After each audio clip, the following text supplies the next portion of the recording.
ఆంధ్ర తెలంగాణలో తక్కువ ఫీజులతో high quality results ఇస్తున్న ఏకైక సంస్థ తిరుమల్ ఐఏఎస్ ఇన్స్టిట్యూట్. దర్శకుడు సనోజ్ మిశ్రా గుర్తున్నాడా? అతనెవరో అనుకుంటున్నారా? మహాకుంభమేళ సెన్సేషన్ మోనాలిసా గుర్తుందిగా. తనకు సినిమా అవకాశం ఇచ్చిన డైరెక్టరే ఈ సనోజ్ మిశ్రా. కొన్ని రోజుల క్రితం వరకు మోనాలిసా వల్ల వార్తల్లో నిలిస్తే తాజాగా మరోసారి అతడి పేరు మారుమోగిపోతోంది. కారణం అతడిపై అత్యాచారం కేసు నమోదు కావడమే.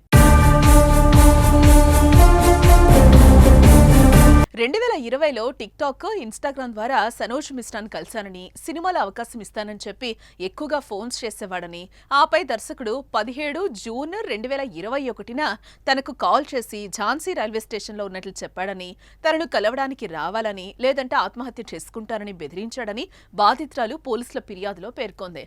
అయితే మరుసటి రోజు జూన్ 18, 2021న దర్శకుడు మళ్లీ ఫోన్ చేసి రైల్వే స్టేషన్కు రాకపోతే ఆత్మహత్య చేసుకుంటారని బెదిరించారని, చేసేది లేక రైల్వే స్టేషన్ కు వెళ్తే తనను రిసార్ట్కు తీసుకెళ్లాడని, ఆపై మత్తుమందిచ్చి తనపై దాడికి పాల్పడ్డాడని, ఆపై అసభ్యకరమైన ఫోటోస్, వీడియోస్ తీసి బెదిరించాడని బాధితురాలు ఫిర్యాదులో పేర్కొంది.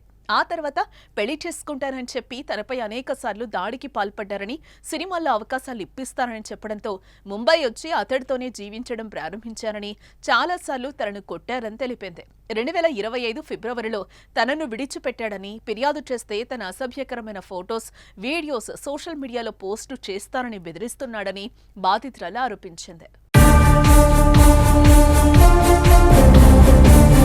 అయితే ప్రస్తుతం మోనాలిసాకు కూడా డైరెక్టర్ ట్రాప్లో చిక్కుకుందా అని కొందరు ఆందోళన వ్యక్తం చేస్తూ కామెంట్స్ పెడుతున్నారు. ఇదిలా ఉంటే మహాకుంభమేళాలో పూసలు, రుద్రాక్షమాలలు అమ్మి సోషల్ మీడియాలో వైరల్ కావడంతో మోనాలిసా ఇంటికి వెళ్లిన డైరెక్టర్ ఆఫర్లు ఇస్తారని తీసుకెళ్లి ఆమెకు సినిమా ట్రైనింగ్ ఇప్పిస్తున్నారు. ఈ తరుణంలోనే ఆయనను అత్యాచారం కేసులో ఢిల్లీ పోలీసులు అరెస్టు చేయడంతో మోనాలిసా పరిస్థితి అయోమయంలో పడింది.